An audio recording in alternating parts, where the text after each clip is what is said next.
Javier Lozano es senador electo por el Partido Acción Nacional.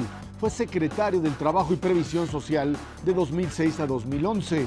Nació en la ciudad de Puebla en 1962. Es abogado egresado de la Escuela Libre de Derecho del Distrito Federal, en donde imparte clases. Ha trabajado en el Banco de México, en Grupo Industrial Alfa, en la Secretaría de Hacienda y Crédito Público y en Petróleos Mexicanos. Fue subsecretario de Comunicaciones, presidente de la Comisión Federal de Telecomunicaciones y subsecretario de Comunicación Social de la Secretaría de Gobernación. Fue representante del gobierno del Estado de Puebla en el Distrito Federal. Ha sido articulista de los diarios El Financiero y El Universal y comentarista de radio. Ha colaborado con la revista Este País con temas relacionados a la música clásica y a la ópera y cursó estudios profesionales de piano en el Conservatorio Nacional de Música. Javier Lozano, muchas gracias por estar aquí con nosotros en línea directa con La Transición. Javier, ¿qué le pasó al PAN en las elecciones? Platícame. Pues perdimos de entrada. Yo creo que es el dato. Sí, es un dato cierto, pero no fue cualquier derrota. Fue una derrota en la que, siendo partido en el gobierno, te mandan al tercer lugar en la elección presidencial. Entonces, sí es digno de hacer una reflexión, una revisión muy profunda de lo que nos ocurrió, pero sobre todo una reestructuración y rápida. Yo creo que en esto hay que comenzar por reconocer que todos, de una u otra manera, fuimos corresponsables del resultado. ¿Quiénes electoral. somos todos? Gobierno, me asumo como parte de ese gobierno en su momento, el partido, el equipo de campaña y la candidata. Es decir, yo creo que es fundamentalmente en estos cuatro entes se localiza en buena parte la explicación, la causa, la razón por la cual se llegó a esa derrota. Ahora, habrá que ver la ponderación, ¿no? ¿Qué tanto es atribuirle al gobierno, qué tanto al equipo de campaña, qué tanto a la candidata, qué tanto al partido como tal? Y yo pienso que de esta revisión tienen que salir cosas buenas, porque, vamos a decir, el PAN cayó en los mismos vicios que tanto criticamos como partido desde la oposición. Es más, pareciera que en algún momento buena parte del panismo se siguió comportando como partido de oposición con el propio gobierno del presidente Calderón o con algunos gobiernos locales, como es el caso, por ejemplo, de Puebla, ¿sí? Entonces, no asumimos, primero, esa responsabilidad, la plenitud como gobierno y siendo partido en el gobierno, haciendo sinergia, haciendo esta suma de atributos y de fortalezas. Segundo, yo creo que se hicieron cosas muy buenas en el gobierno, se siguen haciendo, muy buenas en materia de salud, de infraestructura, de combate a la pobreza, de estabilidad macroeconómica, de manejo responsable de las finanzas públicas, de combate a la delincuencia sin pactar con los delincuentes. En fin, tantas cosas buenas que se hicieron, históricas algunas de ellas, y que quizás no supimos comunicar ni convencer a la ciudadanía de que se hicieron en este tiempo, con este tipo de gobierno y con estos principios de doctrina de acción nacional. Este asunto del Partido de Acción Nacional y la necesidad de refundarlo, rehacerlo, porque ya no funciona, sí. Eso tiene que ver con qué, con un partido que está fuera de, digamos, de tiempo. Mira, yo creo que el partido tiene bases y fundamentos muy sólidos, como son sus principios de doctrina, sus valores, su historia, la vocación natural que tenemos de ser un partido humanista, que vamos por el respeto a la vida, a la dignidad humana, a la familia, a la propiedad privada, a las libertades, a la democracia, al libre mercado, a la transparencia, a la rendición de cuentas, que creemos en el Estado de Derecho, en las instituciones, en fin, en eso creemos.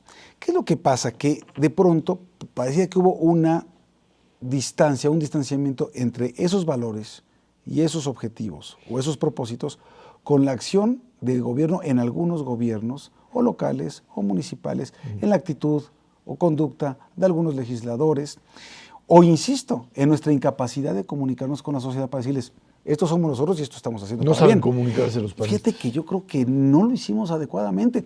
Y en otros casos, cuando identificamos que había personajes perniciosos para el partido y por lo tanto para la clase política y por lo tanto para la sociedad, tampoco tuvimos el carácter para saberlos identificar a tiempo, señalarlos por nombre y apellido y actuar en consecuencia, o echarlos del partido de plano.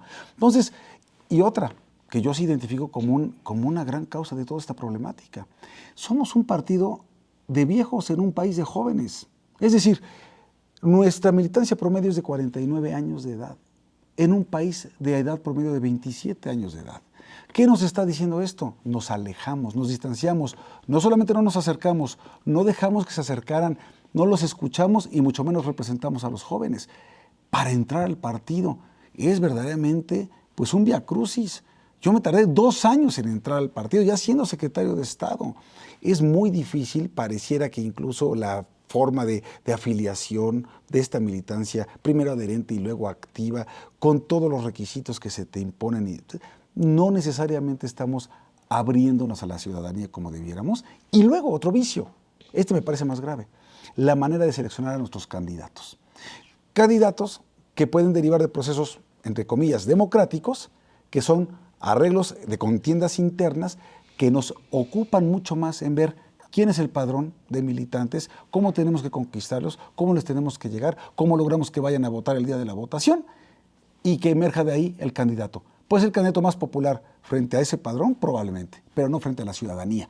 Y entonces no estamos eligiendo a los que verdaderamente pueden ganar y nos pueden representar, sino al que logró con más saliva tragar más pinole, como se dice coloquialmente. Hubo ahí en Acción Nacional también quienes pues, decidieron salirse, desde Manuel Espino, Elía Limón, gente que se peleó, gente que cuestionó la figura de Calderón, y hasta un Vicente Fox que anduvo operando por el PRI. Pero mira, esos son convenencieros, digamos, son figuras de personajes políticos con una gran fragilidad en cuanto a su ética y sus valores. ¿Incluyendo a Fox? Incluyendo a Fox, o en primerísimo lugar Fox. Me parece un vulgar político Fox, porque se sirvió pragmáticamente, convenencieramente, de un partido político en un momento de una coyuntura donde este apetito por el cambio, él lo supo pues capitalizar y aprovechar muy bien como candidato, ¿sí? Y ya después en el gobierno se rodeó de 2 o 3 personajes que permitieron hacer buena parte de un buen gobierno.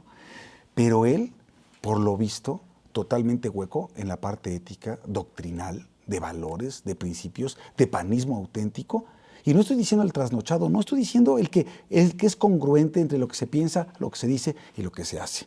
Mira que tú haber sido el responsable de sacar a las víboras prietas, a las tepocatas y a las alimañas en el año 2000 y después pedir que voten para que regresen ellos mismos y darle la espalda a tu candidata cuando estaba en su mejor momento, que era después del segundo debate.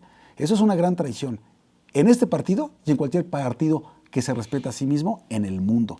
Yo lo que no entiendo es por qué no ha habido una declaratoria mucho más tajante para decir, usted está fuera de este partido político, porque no necesitamos este tipo de convenencieros. Sí necesitamos gente que verdaderamente tenga una vocación y una pasión por el partido y por llevar esos principios y esos valores del partido a la vida pública. No puede ser que antes que se peleaban los militantes por ser tus representantes de casilla, por estar vigilando las casillas, hoy tenemos que salir al mercado a comprar esa voluntad para que puedan participar y cuidar las casillas el día de la elección. Estamos platicando con Javier Lozano aquí en Línea Directa con la Transición.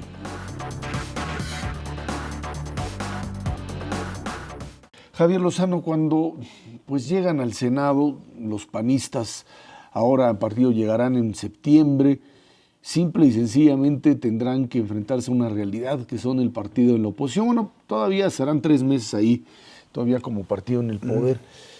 ¿Cómo conciliar esta idea de volver a la oposición y hacer viable el cambio? Y viene el gran dilema. Ahora sí hay que apoyar a Peña Nieto como presidente para que realice los cambios cuando los priistas durante los 6 años del gobierno de Felipe Calderón pues sí lo dieron a cuentagotas administrando lo que ellos consideraban pues era el cambio mínimo que no le fuese a dar una fuerza política suficiente como para conseguir que el PAN se quedara otros 6 años. Es lo que se llama mezquindad en la política, y actuaron con esa mezquindad. O pragmatismo, ¿no? Tengo que decir mezquindad. Pragmatismo no está tanto en juego. Esto, francamente, sí creo que pudiendo haber dado mucho más por el país, no lo hicieron por cálculo político. Y yo le reitero la palabra de mezquindad. Ahora, mal haríamos nosotros en actuar igual. Mal haríamos en llegar ahora al Congreso y decirle al PRI, ¿qué crees? Como ahora tú estás en el poder y nosotros en la oposición, que no le queremos llamar oposición, precisamente como un principio, no queremos llamarnos oposición porque no vamos a oponernos por sistema o por método. No, señor. ¿Qué queremos? Las reformas. porque no puede ser, sería esquizofrénico, que ahorita estamos nosotros diciendo, urge la laboral, urge la energética, urge la hacendaria, la política, la de Estado, la de seguridad, la de amparo, la de justicia, y lleguemos, y a partir de septiembre, ¿qué creen? Que ya no urge. Sería hipócrita. Eso no va a suceder.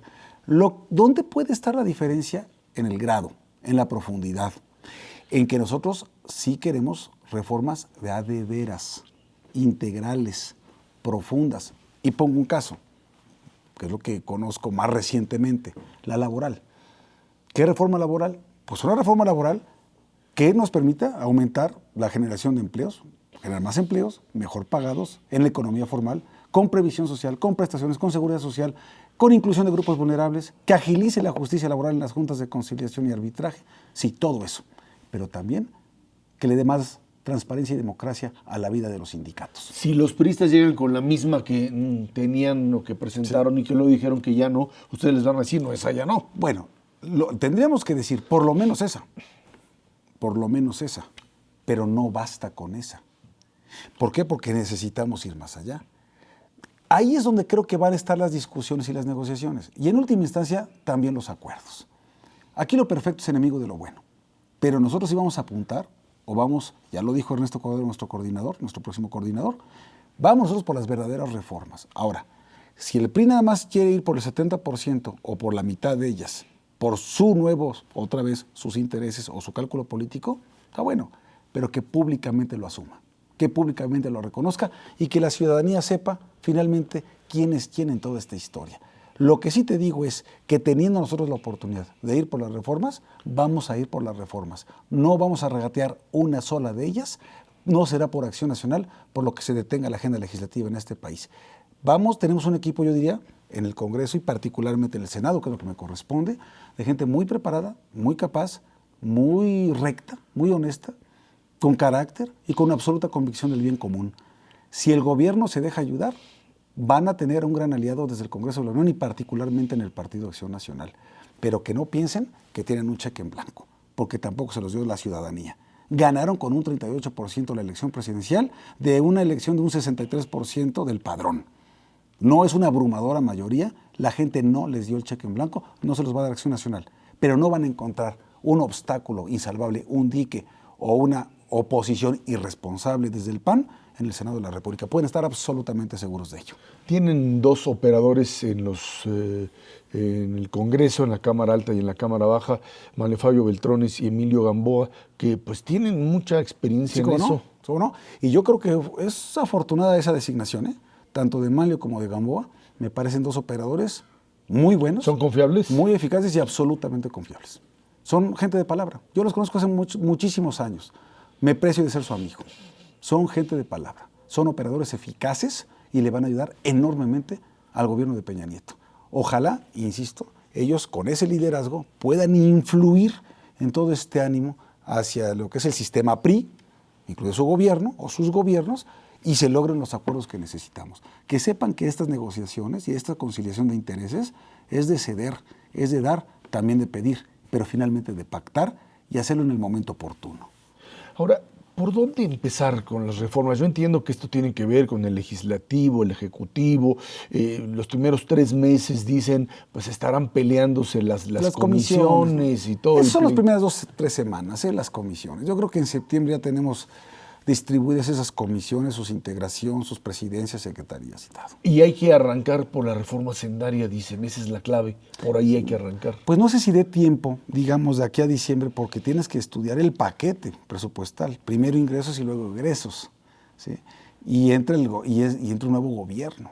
Entonces yo no sé si una reforma hacendaria profunda se pueda procesar, lo dudo, entre septiembre y noviembre. La verdad, yo sí creo que eso más bien sería para el 2013, para que entre en vigor en un 2014, pienso, simplemente por el calendario. Pero hay otros que ya están mucho más maduras, otras iniciativas que están...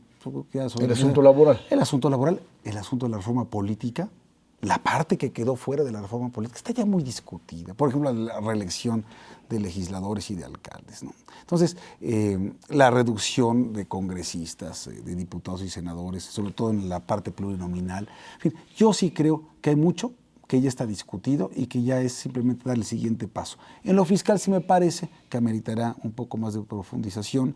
En la parte energética también implica una reforma constitucional, si queremos una verdadera reforma energética, y que se nos quiten las fobias y los prejuicios, y que sepamos que con la inversión privada se puede hacer mucho más con nuestros recursos naturales, con nuestros hidrocarburos, con nuestra riqueza nacional. Pero hay que hacerlo ahora con reglas claras y con orden y con absoluta transparencia, pero también rápido, porque si no, esos recursos que no estamos aprovechando es como si no existieran. En ese sentido, los interlocutores para el PAN están básicamente en el PRI. ¿Voltear otra vez a ver a la izquierda ya no es opción? No, yo creo que es opción. También dependerá mucho de su actitud. Si llegan de peleoneros, si llegan con esta lógica de López Obrador, de Manuel Bartlett, diciendo nosotros no creemos en las reformas estructurales, que porque nos vienen impuestas de afuera, con los complejos de toda la vida. Entonces, la verdad es que va a ser muy difícil. Si alguien llega al Congreso a decir no a las reformas estructurales, ¿a qué va? A hacer que las cosas no pasen. Y nosotros llevábamos otra mentalidad. Ahora, en cambio, si gana la parte moderada de la izquierda y van por las reformas, se puede discutir el tipo de reforma y el grado de la reforma. Pues bienvenida la negociación con ellos y los acuerdos. Probablemente con la izquierda pactemos ciertas cosas y con el PRI y el gobierno estemos pactando otras. Por ejemplo, me imagino en el tema, yo veo mucho más afinidad en el tema de transparencia y democracia sindical desde la izquierda que con el gobierno, por ejemplo. Y son casos muy concretos. Entonces, sí me parece que en algunos temas tendremos una buena interlocución con la izquierda. Si ellos se quieren dejar, digamos, acompañar en un proyecto, ¿sí? Vamos juntos. Ahora, si ellos van por la negativa de las reformas, que se queden aislados. A esto es de mayorías. Lo que dice la Constitución es que las votaciones para reformar leyes es por la mayoría de los individuos presentes en ambas cámaras del Congreso de la Unión. Estamos platicando con Javier Lozano aquí en Línea Directa con la Transición. Javier Lozano, el resumen que podrías hacer de la gestión de Felipe Calderón, tú como secretario del Trabajo, de los 12 años de gobiernos panistas, esto que será pues el próximo gobierno priista, ¿tú crees que el país tiene, después de todo lo que hemos pasado, la posibilidad de dar un gran salto a pesar de lo que se está viviendo ahora en términos de recomposición política? ¿Este país tiene un futuro que podríamos aprovechar en los 6 años o para ustedes panistas habría que esperarse a que regresen a la presidencia? 6 años es muy difícil pensar que se puede dar el gran salto y que entonces todo cambia, se acaba la pobreza y estamos todos ya, digamos, dentro de las 5 economías más importantes del mundo. No, señor. Pero sí creo que estos 12 años, y para ser justos, diría los últimos 15 años, sirvieron como una muy buena plataforma para despegar y dejar atrás pues todas estas crisis recurrentes basadas en irresponsabilidad en la toma de decisiones y que exacerbaban más los niveles de pobreza y de desigualdad, de marginación. Yo sí pienso que llevamos 15 años donde razonablemente, y más allá de algunos episodios muy identificados, tenemos una estabilidad económica, tenemos los fundamentales de la economía en su lugar, donde la verdad es que, sobre todo en estos últimos, que serán 6, 8 años, todo el tema de la vivienda tuvo un crecimiento asombroso. Los programas sociales como el del Seguro Popular, Piso Firme 70 y más, estancias infantiles, lograron verdaderamente cambiar el rostro a muchísima gente en este país, a pesar de las crisis, la alimentaria y luego la financiera. Yo sí pienso que en ese sentido, en Estado de Derecho, en la depuración de instituciones, de procuración de seguridad pública, en fin, de nuevas leyes en la materia, de justicia y de seguridad, pienso que hay muchísimos avances. En infraestructura no se diga, más que lo que se había hecho en sexenios acumulados anteriormente, como dije, en construcción de vivienda, hay mucho. Pero todavía nos falta otro tanto, y nos falta porque no tenemos adoptada como sociedad plenamente una cultura de la legalidad, ni una cultura de la productividad en materia económica. Mientras no lo asumamos como parte de nuestra vida cotidiana los mexicanos, no hay un gobierno o una ley o un Congreso que te vaya a decir o que por sí solo le alcance para cambiar el estado de cosas. Sí es un tema de gobierno, sí es un tema de políticas públicas, pero también es un tema cultural. Y me parece que eso no se resuelve en los próximos 6 años. Yo pienso que el PAN va a recuperar espacios perdidos o recuperaremos espacios perdidos con trabajo, con orden, con honestidad, con eficacia, con congruencia. No jugando a las vencidas, no con mezquindades políticas, no con corrupción. El día en que la sociedad nos comenzó a ver a todos por igual, ese día perdió el PAN. El día que dijo el PAN dejó de ser el partido de los valores y de la honestidad y de la limpieza y de la pulcritud, ese día lo perdimos todo. Hoy tenemos que recuperarlo todo, precisamente recuperando esos valores y siendo muy estrictos y muy escrupulosos con ese tipo de objetivos y de propósitos de política pública. El PAN estará el 1 de diciembre en la toma de posición de Enrique Peña Nieto. Sí, sin duda. Sin duda, yo no sé por qué en algún momento esto se pudo poner en tela de juicio. Sin duda vamos a estar ahí. Y él, el próximo presidente de la República, debe asumir funciones a plenitud. Y él, con el acompañamiento de los otros poderes de la Unión, no por una cuestión de gracia personal, es una cuestión institucional, de una vida republicana y de un Estado de Derecho basado en una Constitución y en las leyes que rigen este país. Y el hecho de que el Congreso siga estando vetado para el presidente porque pues, desde la elección anterior este sector López Obradorista no permite la entrada del presidente y ahora probablemente... Ya tenemos una reforma constitucional que afortunadamente te dice, ¿no?, que ya no necesariamente tienes que rendir protesta exactamente en esa tribuna en ese momento. Ese problema ya desapareció del mapa. Pero ¿no es eso un poco el doblar la mano y decir, bueno, pues como nos tienen copado el Congreso, vámonos a otro lado? No, pero esta intransigencia, esta no la podemos permitir. Yo creo que se vale expresar tus diferencias, se vale ejercer tus derechos y tus libertades, se vale expresar inconformidades e impugnar con tus medios de defensa ante las instancias jurídicas e institucionales previstas en las leyes. Todo eso se vale. Lo que no se vale es romper el orden social establecido. Lo que no se vale es tratar de imponer tu voluntad por la fuerza contra lo que digan las leyes y las instituciones y las mayorías en este país. Entonces, en ese orden de ideas a mí me parece que las cosas están suficientemente claras. Si después del 6 de septiembre en este país se declara como presidente de los Estados Unidos mexicanos, presidente electo de los Estados Unidos mexicanos, Enrique Peña Nieto, todos lo tenemos que respetar como tal y actuar en consecuencia. Oye, que no nos gustó porque esta parte de los procesos electorales está todavía trunco, insuficiente, deficiente o viciado, vamos revisándolo en el Congreso y vamos mejorándolo como se mejoró en el 2007, o por lo menos, no sé si mejoró. Vamos a quitar lo mejoró, cómo se reformó, o vamos a corregir lo que hicimos mal en el 2007.